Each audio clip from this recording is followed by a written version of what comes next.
Por que nós resolvemos falar disso, então? Desenvolvimento de novos medicamentos a partir de plantas medicinais.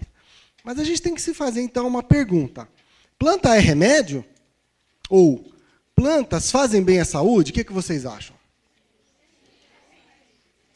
Pode fazer? Pode fazer. Quem já usou, quem já tomou um chazinho aí que a mãe fez, a avó deu para cólica? Olha, a maioria já tomou.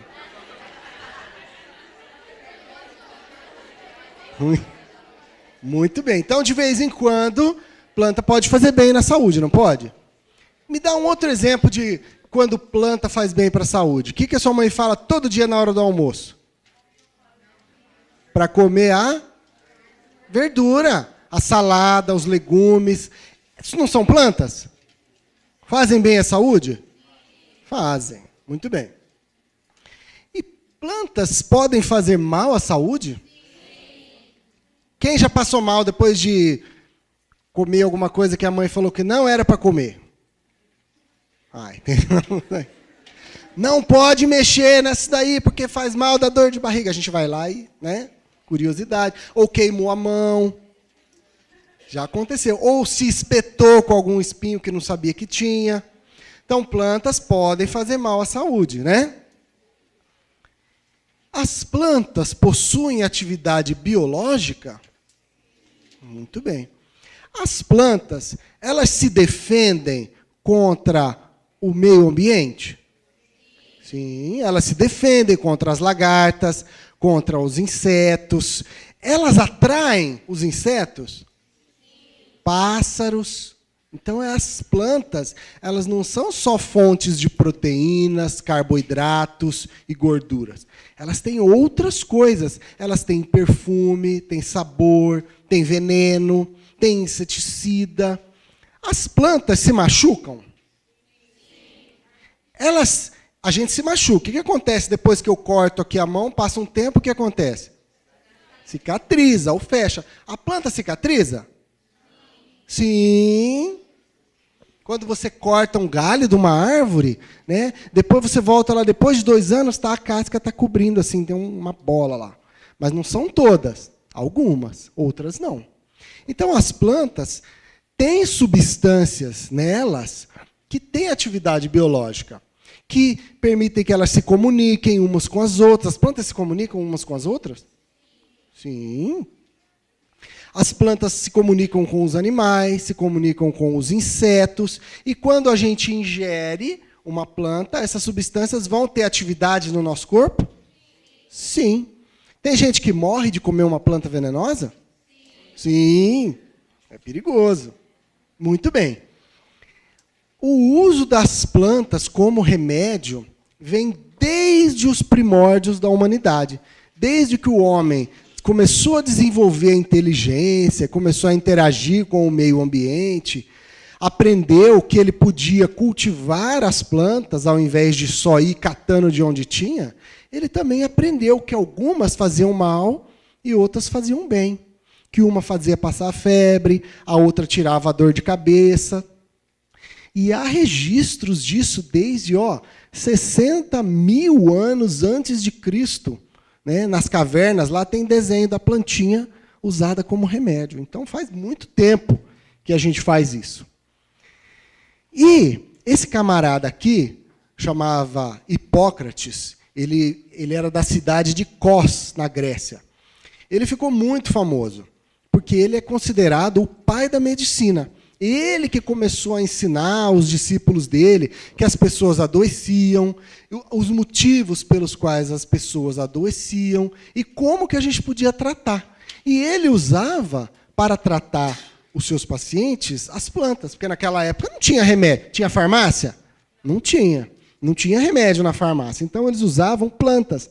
E ele escreveu esse livro, chama Corpus Hippocraticum. E tem uma reprodução ali no canto, e lá ele descreve para que serviam as plantas, para que doenças que elas serviam. E isso, durante a Idade Média, até a Idade Média, esse conhecimento foi sendo transmitido de geração após geração. E nessa época, na Idade Média, o ano 1000 e pouco, né, um pouco antes, um pouco depois, haviam os curandeiros. Tinha médico nessa época? Não tinha médico. Então, tinham os curandeiros. E eles é que tinham esse conhecimento e eles registravam nos livros, fazia o desenho da planta, obrigado. Fazia o desenho da planta, né, para poder saber qual que era. Porque adianta falar para ele, ó, busca a erva de lagarto. Qual que é? Então, tem que ter o desenho. Então, desenhava, escrevia para que ela servia. E esse conhecimento era passado de geração para geração. Só que, na Idade Média, aconteceu uma coisa muito ruim, chamada Inquisição. Vocês já ouviram falar disso? A Inquisição foi um período muito negro da história humana. Nessa época, as pessoas que sabiam usar as plantas como remédio começaram a ser chamados de bruxas, feiticeiros, e foram queimados na fogueira. Então, nessa época, quem sabia usar planta estava perdido, porque era bruxaria, não podia. E aí, nessa época, esse conhecimento sobre as plantas passou a ser desprezado. Não, isso não serve mais, isso aí é bruxaria, isso é curandeirismo. E as pessoas passaram a ver o uso das plantas como medicamento como uma coisa ruim. Mas olha só, no início do século XIX, tem algumas pessoas que são inteligentes, né? Esse camarada aí, que tem esse nome, Sertúner, era um alemão, tá? Ele descobriu que essa plantinha aqui, chamada papoula, era usada lá no Oriente como sonífero, como analgésico, e ela dá origem a uma substância chamada ópio. Alguém já ouviu falar do ópio? Muito bem. O ópio é uma droga. E já teve até guerras para disputar o comércio do ópio. São as guerras do ópio, que aconteceram lá no Oriente, muito tempo atrás. Ele descobriu que o que fazia essa planta ter essa atividade analgésica era uma substância chamada morfina. Essa substância virou remédio e ela é vendida até hoje. Então, até hoje, no hospital, pessoas que têm doenças graves usam esse remédio chamado morfina para dor e ele vem dessa planta aqui, dessa bolinha aqui, que é a cápsula da planta. Então, apesar do uso das plantas ter ficado com uma imagem meio prejudicada depois da Inquisição, elas continuaram nos ajudando a tratar a nossa saúde. Olha esse outro exemplo. Essa planta aqui chama beladona. E esse camarada aqui, Mann, que também é alemão, já em 1831, descobriu, porque quem comia essa planta passava mal. Ficava vermelho, o olho ficava, o pretinho do olho, a pupila ficava grande, né, o coração acelerava. E ele descobriu que o que fazia isso era esta substância chamada atropina. Virou remédio, né? Aqui, ó. E até hoje, no hospital, em outras situações, a gente usa esse remédio e ele vem dessa planta, chamada beladona. Então, já no final do século XIX, né, essa empresa, Bayer, é um laboratório que vende remédio no mundo inteiro, pegou essa árvore aqui é uma árvore que tem lá no hemisfério norte, chama salgueiro. Tem até escola de samba com esse nome, né? Salgueiro. Pois é. É essa árvore aqui. O nome científico dela é Salix. Salix alba. E esse camarada aqui, o Felix Hoffmann, ele sabia que os índios americanos usavam o chá da casca dessa árvore quando estavam com febre. E aí ele foi procurar e descobriu que no chá da casca dessa planta tinha essa molécula chamada salicina. Aí o que ele fez? Modificou, através de reações químicas, essa salicina virou ácido salicílico, depois virou ácido acetil salicílico, que é esta molécula, que vende até hoje com o nome de aspirina. Então, a partir da casca dessa árvore, gerou a aspirina, que vende até hoje, né? Quem já tomou aspirina? Aí. Muita gente não toma porque a gente tem medo de dar para criança, viu? Mas nos Estados Unidos e na Europa, muita gente usa. E isso gera dinheiro, até hoje, para a indústria farmacêutica. E aí, no início do século XX, começaram a aparecer um monte de outros medicamentos. Por exemplo, esse aqui, chamado procaína. Procaína é um anestésico. E de onde que ele vem? Ele vem dessa planta aqui. Alguém conhece? Essa planta é a coca. Sabe a coca que tem lá no Peru, que faz da onde vem a cocaína? Então, a cocaína é prima da procaína. E a cocaína é droga e a procaína é remédio. É um anestésico que a gente usa todo dia no hospital. Então, a planta ela pode ser usada para fazer uma coisa boa ou para fazer uma coisa ruim. Depende de quem? De quem está fazendo o uso. Então, será que tudo isso que eu contei para vocês aconteceu nos Estados Unidos, na Europa, né? Será que no Brasil a gente consegue desenvolver novos medicamentos a partir das plantas medicinais? Eu vou perguntar uma coisa para vocês. Todo mundo no Brasil tem dinheiro para comprar remédio? Não. Todo mundo no Brasil, lá no posto do seu bairro, tem médico lá? Não. Quem será que cuida das pessoas lá na Amazônia? Uma comunidade na beira do rio que só chega lá se viajar 12 horas de barco. Quem que cuida das pessoas lá? As plantas são um instrumento, mas tem que ter uma pessoa que saiba. Né? Então, geralmente, tem uma pessoa lá que entende das plantas e que dá. Essa pessoa é médica? Não é. Mas o que é melhor? É deixar essa pessoa cuidar de quem está lá ou deixar o doente morrer? Né? Aquela pessoa não tem mais nada. Então, isso ainda é necessário no Brasil. Tomara que daqui a alguns anos tenha médico, tenha remédio em todos esses lugares, mas hoje em dia não tem. Mas será que eu posso ajudar? Né? Se hoje aquela pessoa que mora lá no Amazonas, ela toma o chá de uma plantinha lá quando está com dor de barriga. Aquela planta pode ser tóxica e a gente não sabe. Ou aquela planta pode ser muito boa e poderia ajudar não só quem está lá no Amazonas, mas quem está em Roraima, no Acre, em São Paulo, no Rio Grande do Sul. Então, as plantas precisam ser estudadas para a gente ajudar as pessoas que ainda não conseguem ter acesso a tudo. Muito bem. Para fazer isso, o que nós precisamos fazer? Nós precisamos pegar uma planta, né, que, vamos supor, uma população lá na Amazônia toma chá de crajiru. Já ouviram falar de crajiru? É uma plantinha que tem lá. O nome científico é Arabidea chica. Pois é difícil mesmo. Mas eu tenho que pegar essa planta e eu tenho que chamar um botânico para me dizer, essa planta é essa mesmo? Aí ele vai olhar no microscópio, vai ver as flores, vai ver as folhas, vai dizer, ó, essa planta que você está falando é essa mesmo, a Arabidea chica. Pois tem, não precisa decorar o nome, não. Muito bem. Depois que eu tenho certeza que ela é ela, aí eu vou fazer um extrato vegetal. Olha só. Então, eu vou ferver com água, ou eu vou colocar com álcool, ou eu vou colocar com glicerina, de maneira a extrair da planta os princípios ativos, as moléculas que tem lá.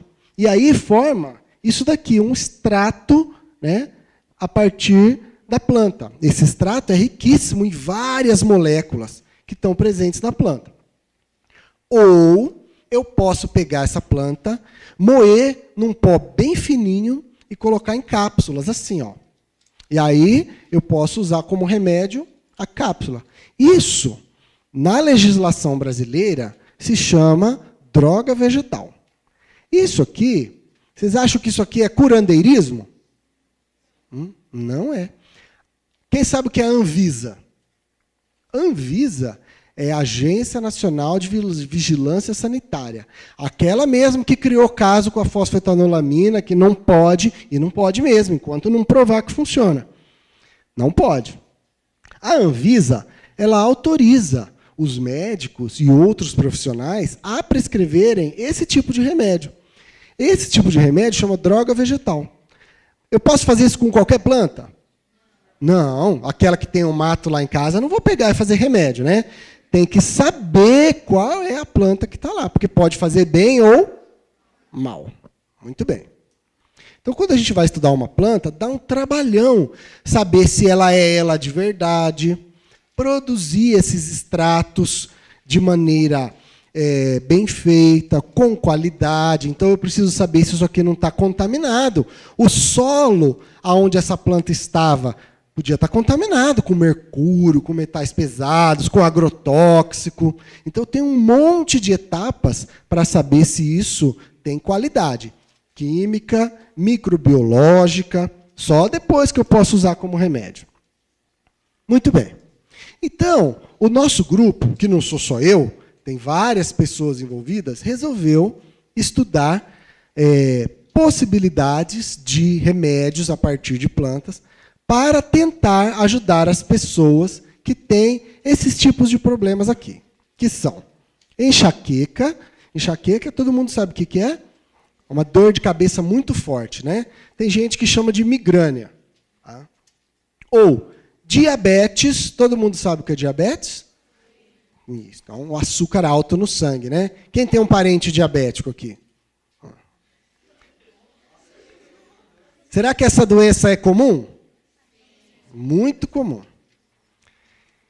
Ansiedade, né? É uma coisa muito comum também, nós vamos falar o que é. Infecções virais e asma. Alguém sabe o que é asma? Olha lá. O que é asma, você sabe? Problemas navais, que é quando respira, não consegue respirar direito. Isso é uma doença que a pessoa não consegue respirar direito, fica com muita falta de ar. E tem que tomar bombinha, né? Assim, para poder passar a falta de ar. Bom, a enxaqueca, como eu falei para vocês, né, é uma dor de cabeça muito forte. Então, só que além da dor de cabeça, a pessoa tem isso aqui também, ó. Hipersensibilidade a estímulos aferentes. O que é isso? Ela não aguenta olhar luz, som, então qualquer barulho incomoda, ela quer ficar trancada dentro do quarto, sem ver nada, sem escutar nada, sem sentir cheiro de nada.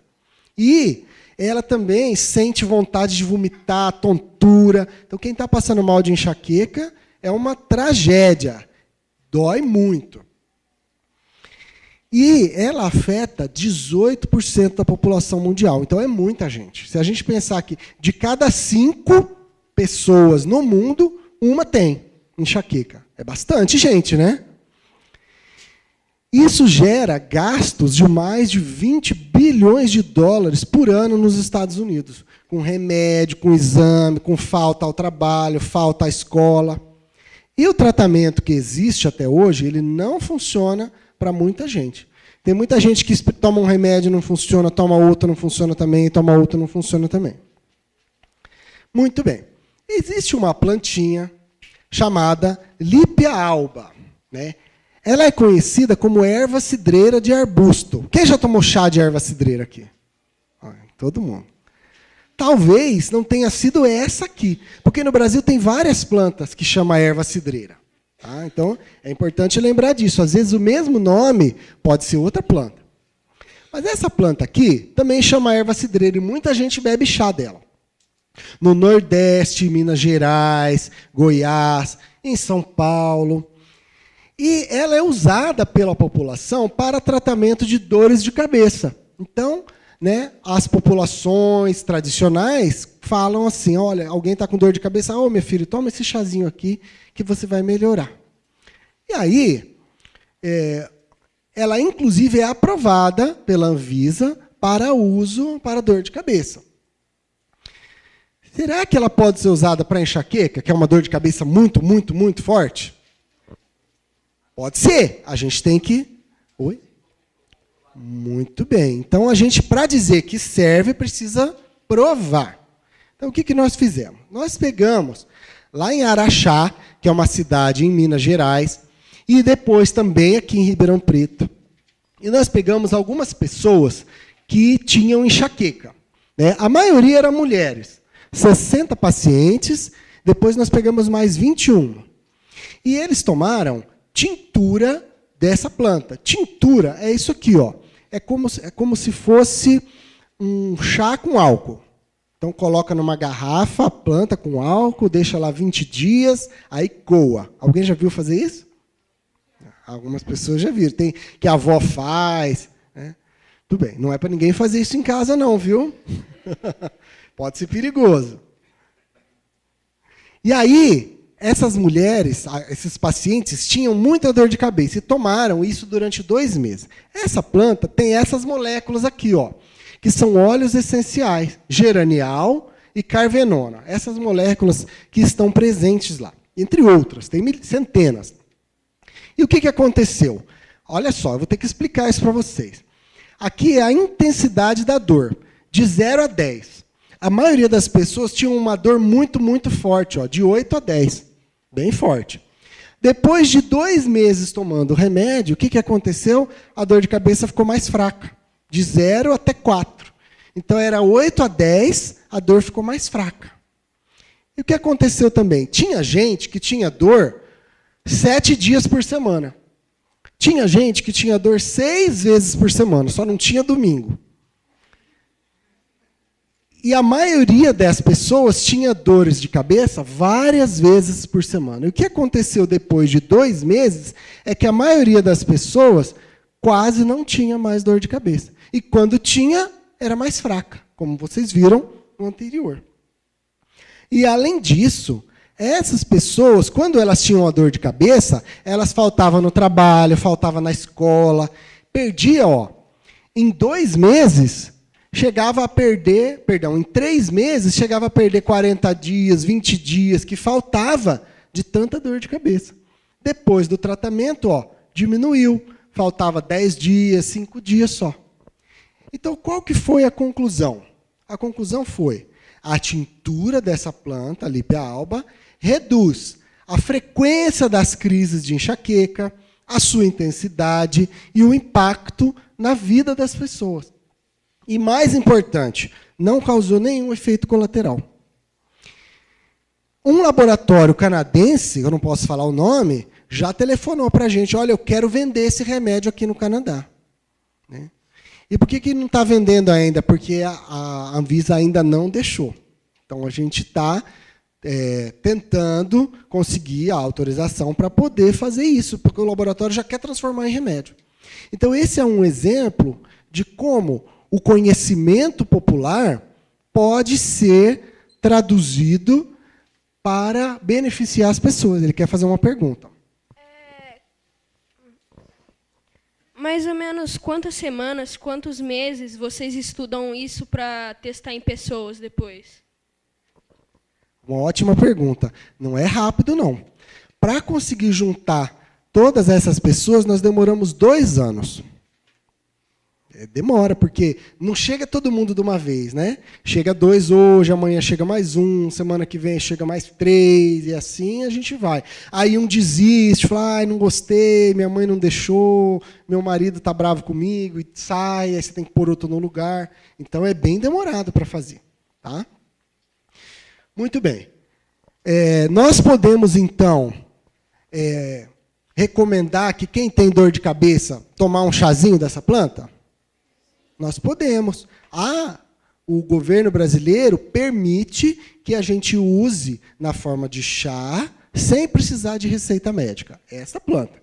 Porque ela já é segura, todo mundo já conhece o que tem nela, ela não é venenosa, então pode. Mas isso não é verdade para todas as plantas. Um remédio feito com uma planta popular, ele pode ser patenteado? Ótima pergunta. Não. Uma planta não pode ser patenteada. Tá? Você só pode patentear uma coisa que você que faz. Então, o que os laboratórios... A gente ouve falar na televisão, né? Que os japoneses vieram aqui patentear a planta brasileira. Não é bem assim. Você pode patentear um método de transformar aquela planta em um subproduto, que pode ser em geral, é um extrato padronizado. Um extrato, então, é tirar as moléculas que tem lá, usando água, o álcool ou outros solventes, por exemplo, metanol, acetato de etila e assim por diante. Então, em geral, o que é patenteado é como fazer da planta um remédio. Tá? Mas a planta em si, não. Agora, outra pessoa pode descobrir outro jeito de fazer um remédio a partir da mesma planta. Aí pode fazer uma outra patente. Tudo bem? A professora lembrou de uma coisa importante.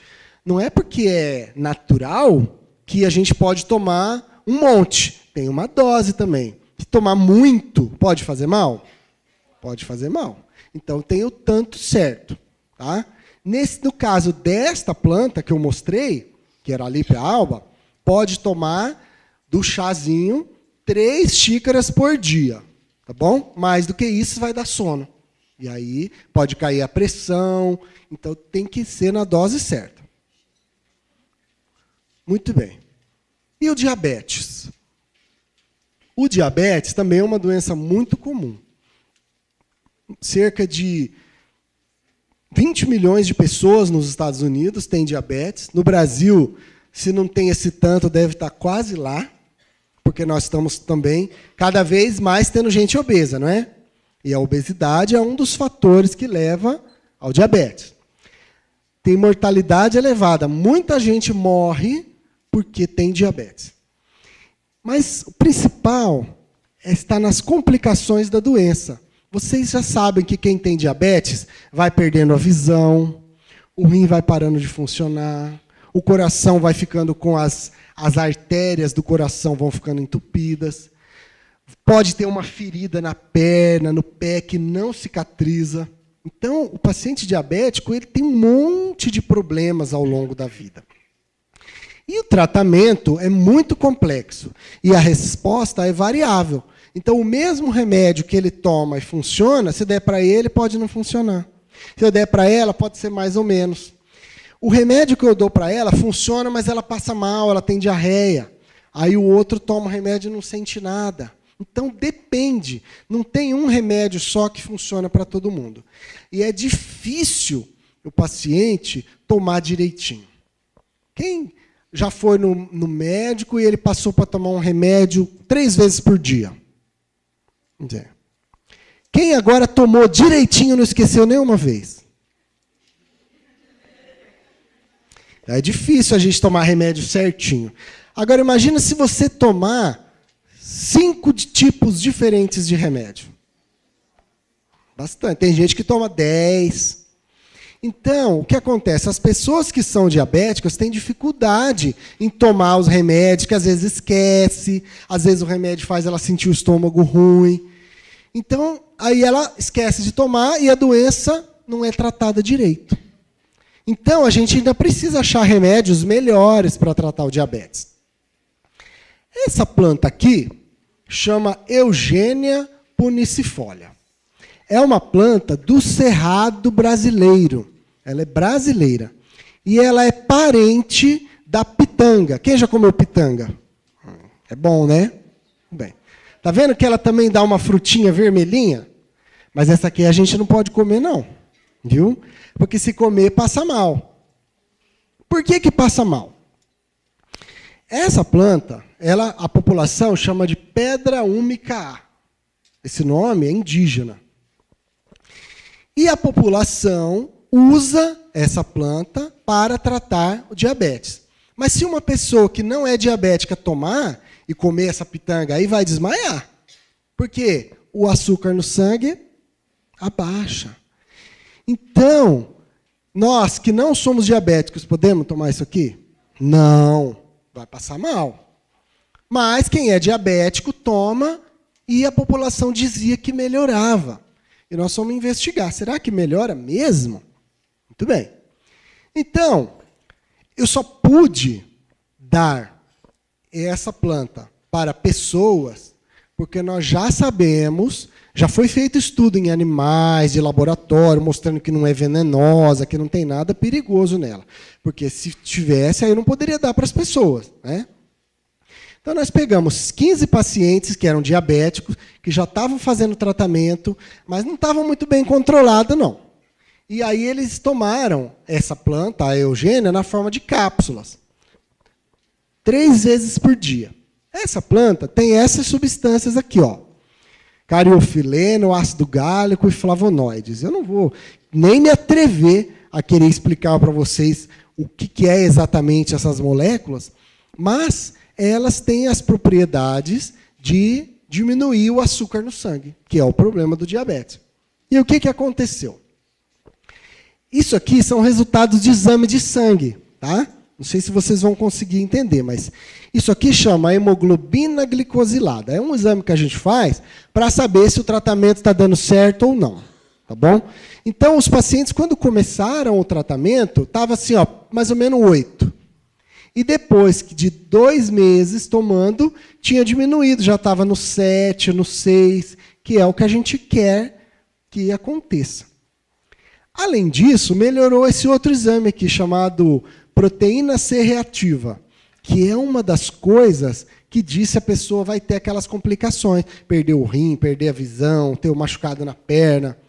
Então, tomar essa planta fez com que os diabéticos controlassem melhor a doença e tenham menos inflamação no corpo. Então, provavelmente, eles terão menos complicações, mas eu não posso afirmar isso ainda.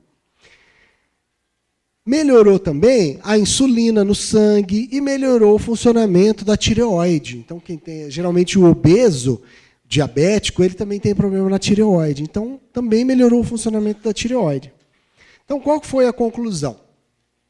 Pacientes diabéticos tratados com as cápsulas dessa planta apresentaram melhora nos exames laboratoriais do diabetes. Merece ser investigada mais a fundo. Ao contrário daquela outra planta que eu falei para vocês, essa aqui a gente já pode sair dando para todo mundo? Não. Essa aqui ainda tem um longo caminho a percorrer antes de virar remédio. Tá? Então, nós temos muito trabalho pela frente. Tem que fazer outros tipos de estudo para isso se comprovar. E ansiedade? Alguém aqui é ansioso? Tudo isso? É verdade. Quem fica nervoso antes da prova?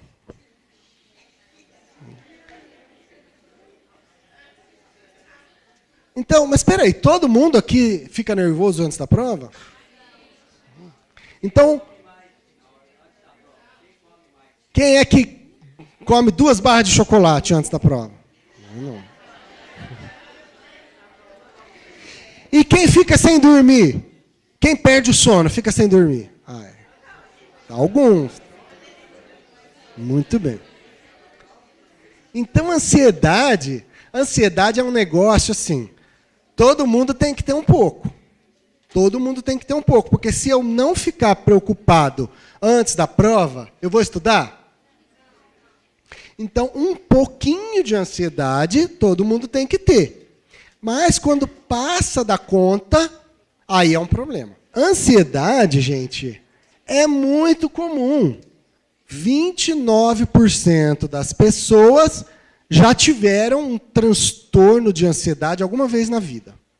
Tá? Então, a ansiedade não é uma coisa que você tem para sempre também. Você pode ter durante o período da sua vida, depois melhorar, ou pode aparecer mais para frente.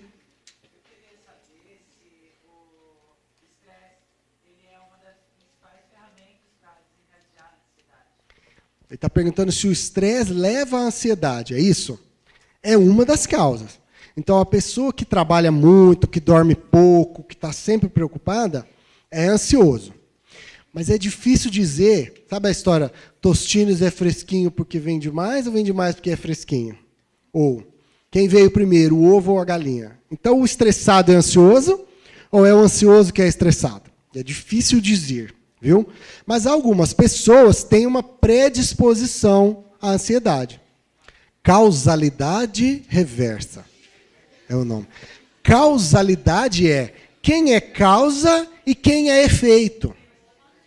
Né? Quem é causa e quem é efeito. Então, quem é ansioso e aí gera o estresse, ou é quem é estressado que gera ansiedade? Algumas vezes a gente consegue responder, outras vezes não.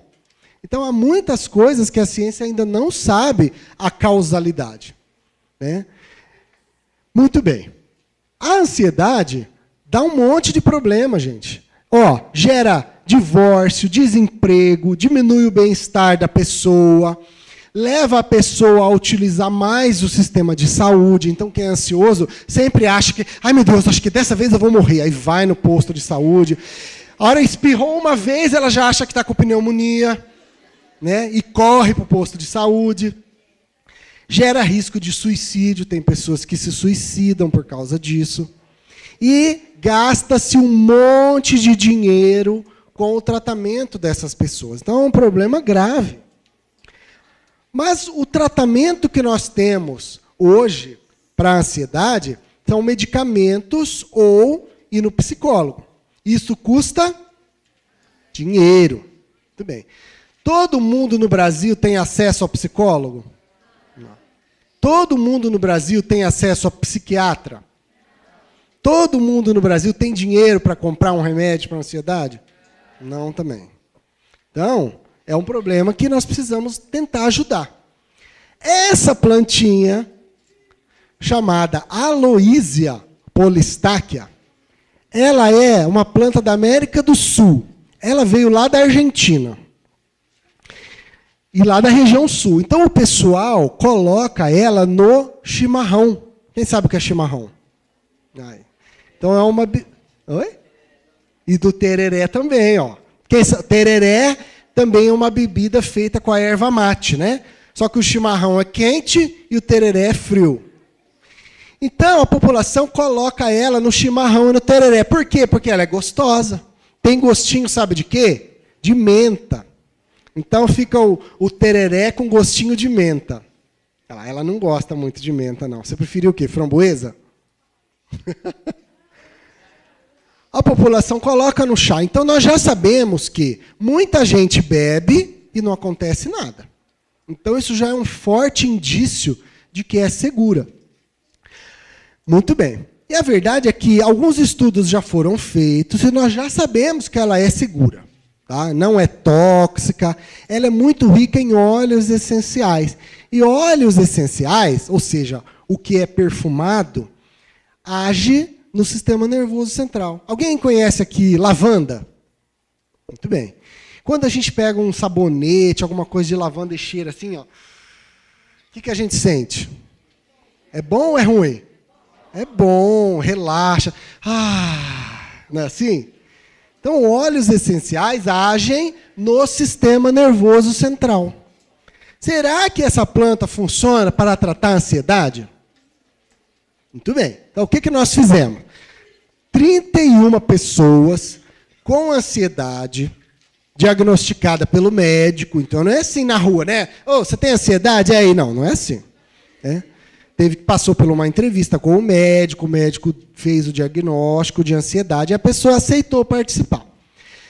Nesse estudo, nós já fizemos uma coisa diferente. A gente tem que meio que enganar a pessoa. Eu tenho que ter um remédio verdadeiro e um remédio falso. Sabe por quê? Quem tem ansiedade, se você der água com açúcar, melhora? Melhora.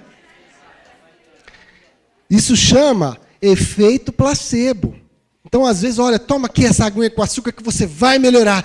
Estou me sentindo melhor. Então, quem tem ansiedade tem isso. E outras doenças também. A ciência já sabe disso. Isso chama efeito placebo.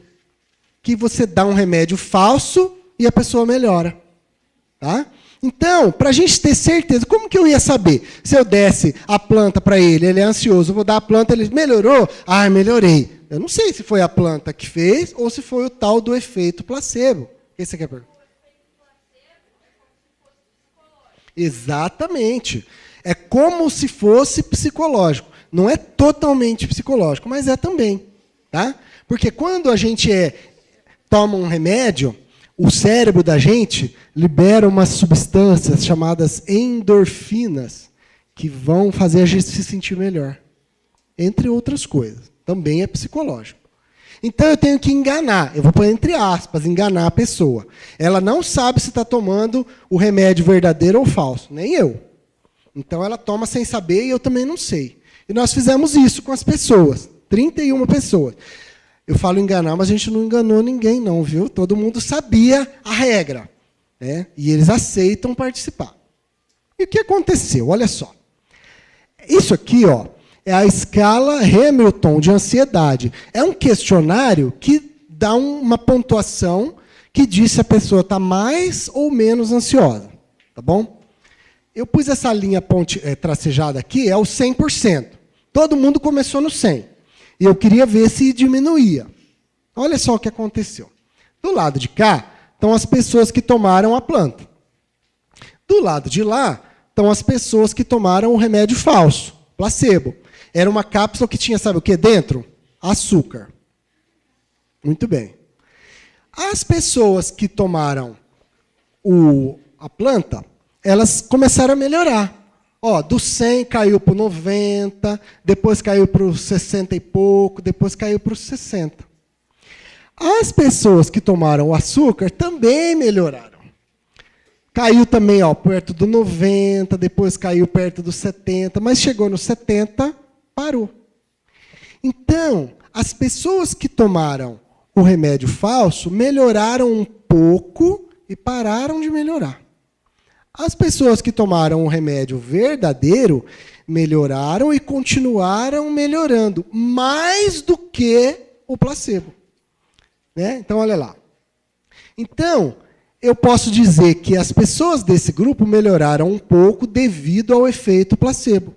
E essas pessoas do lado de cá melhoraram mais, em parte pelo efeito placebo, mas em parte por causa do remédio. Então, assim, eu consegui mostrar que essa planta é melhor do que o placebo para o tratamento da ansiedade. Conclusão, o uso de cápsulas de Aloísa Polistac reduziu os sintomas em adultos com ansiedade. Já é remédio? Ainda não. Precisa ainda identificar melhor os compostos químicos que estão presentes nela e o registro na Anvisa. Então, ainda não é remédio, mas vai ser, em breve. Vírus são seres vivos muito pequenos, menores do que uma célula. Quase nem dá para ver, no microscópio. E eles causam um monte de doenças no corpo, no mundo inteiro. Ó, AIDS é causada por vírus, dengue, zika, né? Hepatite, catapora, gripe, herpes. Tem um monte de doenças que são causadas por vírus. Mas vírus tem um problema porque não existe muito remédio para tratar. Quem já ouviu falar de antibiótico? Antibiótico serve para matar bactérias, mas não serve para matar vírus. Então, antibiótico existe um monte por aí, né? Mas para tratar vírus tem poucas. E tem vírus que já nem respeita mais o remédio. Você dá o remédio, isso daí não é nada. E ele continua causando a doença. Então, a gente precisa de medicamentos para tratar vírus. Quem conhece essa planta? Eu conheço. É coqueiro, né? Coqueiro. Muito bem. Quem já bebeu água de coco? E o que a gente faz? Né? Pega o coco, faz um furo, põe um canudinho, não é assim? E bebe a água. E faz o que com o coco? Joga fora. Ah, lá. Tem gente que abre, come a polpa, mas o que você faz com o resto? Joga fora. Muito bem. Toneladas de cascas de coco são jogadas fora todos os anos. Joga fora, é lixo. Mas o que ninguém sabe é que aquilo tem remédio lá. A população usa o chá da casca do coco como remédio. Vocês já ouviram falar isso? Pois é. Ó, teve um já bem por aqui. Ó. Usa. A gente pode usar isso em casa? Ainda não. Não é remédio ainda, viu? Eu preciso falar isso para vocês. Não é para todo mundo sair daqui fazendo isso em casa, não. Mas isso quer dizer que pode ser. E nós estamos no caminho de descobrir se é ou se não é. Será que funciona? Então, aqui a gente usou outro tipo de abordagem. Já não usei paciente mais. Porque eu não sei ainda se isso é tóxico. Essas são as moléculas que estão presentes na casca do coco. Taninos. Sabe o que é tanino? Quem já comeu banana verde? E caqui verde? O que acontece na boca da gente? Cola, né? Quem faz isso são os taninos. Então, taninos fazem isso. Ácido láurico é uma gordura e catequina é um composto fenólico. Tá? São as moléculas que tem lá, as principais. Muito bem. O que nós fizemos? Eu não posso ainda pegar isso e dar para as pessoas, porque eu ainda não sei se é seguro. Então, nos outros exemplos que eu dei, eu já sabia que era seguro, mas aqui eu não posso. Então, o que eu faço? Eu pego uma plaquinha, é desse tamanho assim, que tem vários poços, que são esses buracos aqui. E eu coloco lá células vivas. Células humanas vivas. Então, eu não estou dando para as pessoas, mas eu estou usando células humanas. E aí eu coloco essas células, depois eu coloco aqui dentro o vírus para infectar as células. Depois eu dou o remédio feito da casca do coco para as células. Então, não é para as pessoas. E aí eu vejo se o remédio protege ou não a célula. Olha o que acontece. Aqui, nós estamos olhando no microscópio as células crescendo lá naquela aguinha cor-de-rosa que vocês viram. Olha como elas estão bonitinhas. Saudáveis, se multiplicando. Quando eu jogo lá o vírus, nesse caso nós usamos o vírus do herpes, aquele que dá ferida na boca. Olha o que aconteceu, elas começaram a morrer. O vírus agrediu as células. Mas quando eu dei para as células o remédio da casca do coco, olha o que aconteceu. Elas continuaram saudáveis. Algumas morreram, ó, mas não todas. Algumas aqui ficaram saudáveis. Então, parece que o remédio da casca do coco protege as células do vírus do herpes. Então, isso ainda é uma conclusão muito precoce. Ninguém é para sair ainda fazendo isso em casa. Mas olha que interessante. Quando eu vou variando a concentração de vírus, eu tenho um efeito em escada. Está vendo aqui uma escadinha? Então, quanto mais vírus eu tenho, né, o efeito é menor. Quando eu coloco menos vírus, o efeito é maior. Isso aqui chama-se dose-resposta. Uma curva dose-resposta. Quanto mais remédio dá, maior o efeito. Isso é um dos critérios de causalidade que o professor Barbieri falou agora para você. Então, isso é um indício de que é ele que está fazendo. E quando eu coloco esse remédio da casca do coco no vírus sem a célula, ele mata o vírus do mesmo jeito que o álcool faz. Então, se eu colocar álcool no vírus, ele morre. Se eu colocar o remédio da casca do coco no vírus, ele morre também, depois de 24 horas. Então, ele mata o vírus do herpes. Então, qual que é a conclusão? O extrato da casca do coco consegue matar o vírus do herpes e consegue impedir a sua multiplicação nas células. Já é remédio? Ainda não, mas pode ser. Quais são os próximos passos? Estudar os efeitos em outros tipos de vírus e começar os estudos em animais. Então, eu não posso já começar estudo em humano. Primeiro precisa passar no camundongo, no coelho, para depois chegar no ser humano. No ponto que vocês estão agora, da casca do coco agora, quanto tempo vai levar ainda? Essa pergunta é bem difícil. Se eu vou te dizer assim, disso para chegar a um remédio que está na prateleira da farmácia, talvez ainda uns 10 anos. Vocês têm um custo muito alto? Como é que é? Vocês têm um custo muito alto? Se eu tenho custo alto. Não é muito alto, mas tem um custo. Não é alto porque a matéria-prima que a gente usa, que são as plantas, elas são cultivadas, né, numa instituição que tem aqui perto de Ribeirão Preto, lá em Jardinópolis. Então, as plantas estão lá. Lá tem uma farmácia, chamada Farmácia Viva. Farmácia da Natureza. Ela é uma farmácia viva. E é lá que produz os medicamentos que a gente usa para testar. Mas a gente gasta com os materiais, o microscópio, os produtos químicos que a gente usa para fazer isso. E quem dá esse dinheiro para nós é a universidade e as agências de financiamento, que eu vou mostrar, que é a FAPESP, e a CAPES e o CNPq. Tá? A gente fez um trabalho com asma, que eu não vou ter tempo de mostrar para vocês, que custou R$30 mil, que é feito com camundongos. R$30 mil, é um carro, né? Custa caro. Muito bom. Eu queria saber, por exemplo, essas farmácias vivas, elas também contribuem muito ambientalmente, né? Porque, por exemplo, você tem que conservar uma área para você fazer um estudo. Porque você não vai estudar somente as plantas, mas sim vai ter que estudar o ambiente inteiro. Muito, muito boa a sua pergunta.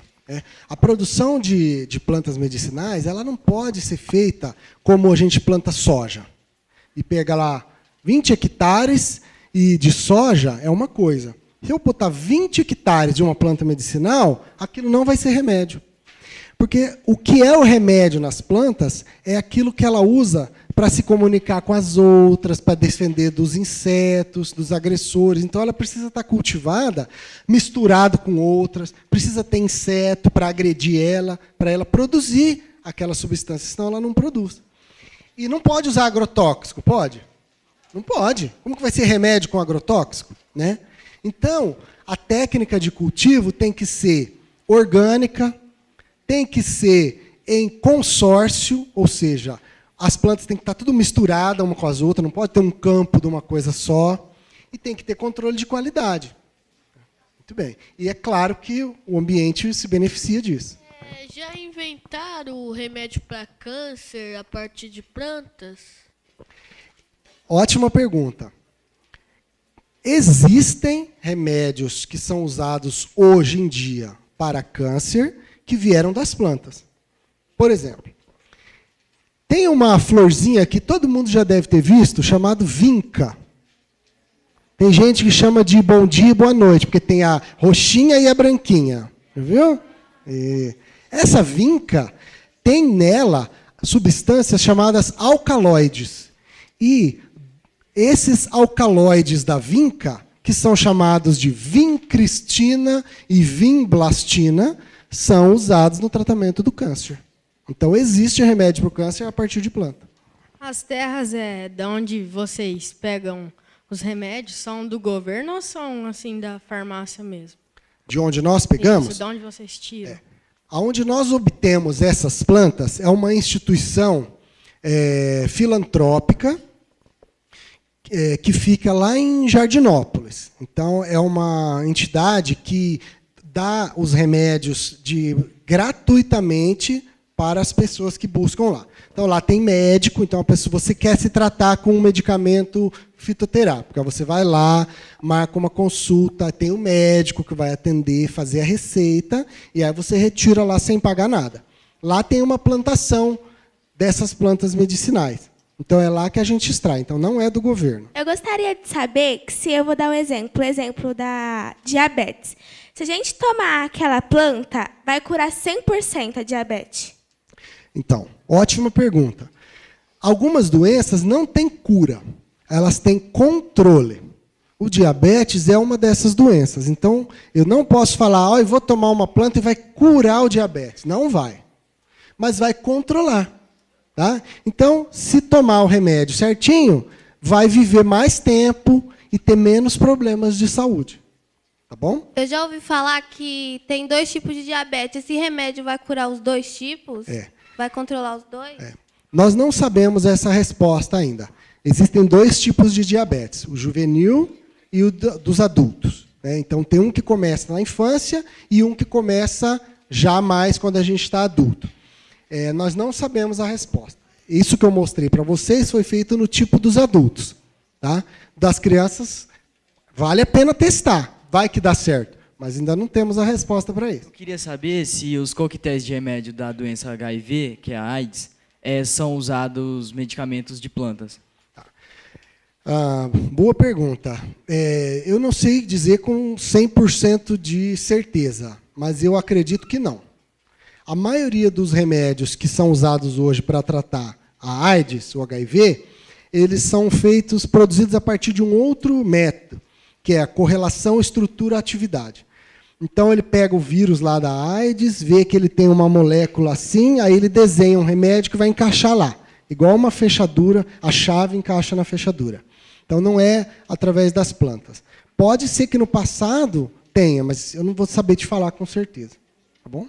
Quando vocês aplicam tipo dessa vacina nos animais e vocês não conseguem obter o resultado que vocês querem nesses animais, vocês já aplicam direto nas pessoas ou vocês procuram outros animais que podem ter o resultado?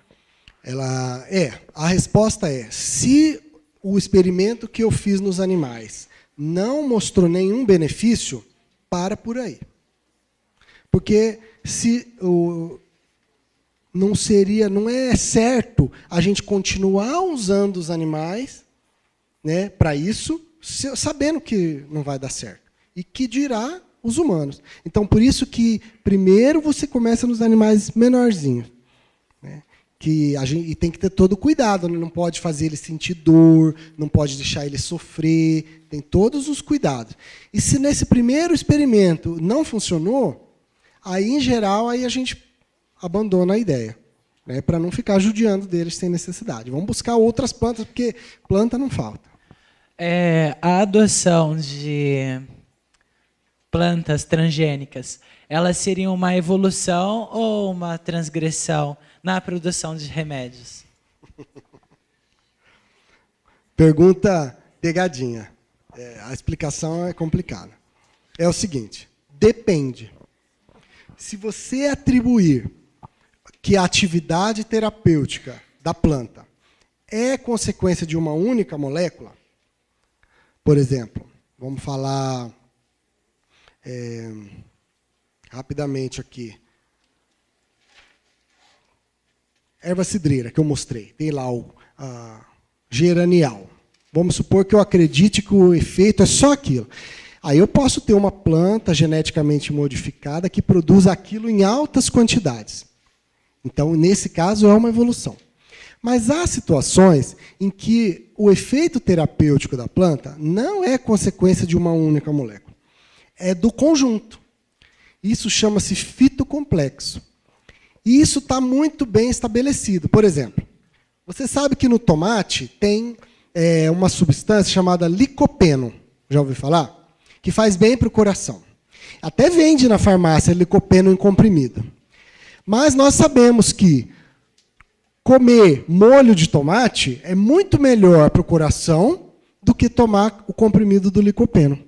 Porque não é só ele que é bom. As outras moléculas também são. Então, nesse caso, fazer uma planta geneticamente, um tomate geneticamente modificado que produza só licopeno não vai funcionar, porque eu preciso ter todo o resto. Então, aí a planta que vive lá na natureza, que é agredida, é melhor. Nesses remédios a partir das plantas, já foram feitos testes com crianças para ver como que age no nosso organismo? Sim. Que não dá tempo de eu contar tudo para vocês, né? Mas nós fazemos também um estudo com crianças com asma. As crianças com asma, aqui no Hospital das Clínicas, elas tomam, além do tratamento da bombinha, cápsulas de açafrão. Quem já comeu frango com açafrão? É bom, né? Então, as crianças com asma estão tomando cápsulas de açafrão. E parece que funciona. Ainda não terminou. Estamos adiando. Parece que vai dar certo. Então, nós fazemos também em criança. Eu não tenho mais tempo, então eu prometo contar para vocês a história da asma outro dia, né?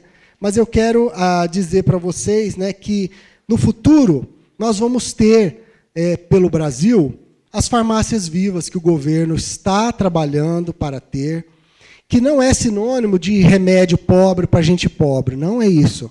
São medicamentos comprovadamente eficazes, que podem ser usados pelas populações, para que elas possam receber pelo menos alguma atenção à saúde, né, em lugares que hoje não tem nenhuma. E isso só é possível porque a gente trabalha com muita gente. Então, esse grupo de pesquisa tem pesquisadores, além da USP, tem gente da UNAERP, da Universidade Federal de Mato Grosso, e recebe apoio do CNPq, da CAPES, de várias instituições, né? Então, eu agradeço por vocês terem prestado atenção.